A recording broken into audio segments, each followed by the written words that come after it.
Hello friends, இப்போது நம்ம mix பண்ணி வச்சோம்ல, அதுக்கு கூட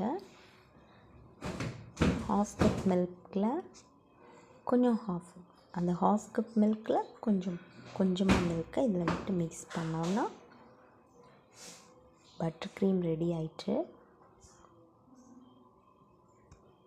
இப்போ பாருங்கள், அந்த பன்னை நம்ம சென்டராக கட் பண்ணி அதில் இந்த பட்டர் க்ரீமை ஸ்ப்ரெட் பண்ணுறோம். க்ரீம் பாருங்கள் எவ்வளோ நல்லாயிருக்கு, பார்க்குறதுக்கே யம்மியாக இருக்குது. இப்போ அதை அப்படியே நம்ம மூடி வைக்கிறோம். பாருங்கள், ப்ரெஸ் பண்ணும்போது அந்த பட்டர் வெளியே வருது பாருங்கள். Yummy and tasty, very tasty bun. இது குட்டி பசங்க ரொம்ப விரும்பி சாப்பிடுவாங்க, அவங்களுக்கு ரொம்ப பிடிக்கும். இது சூப்பரான பட்டர் பன் ரெடி.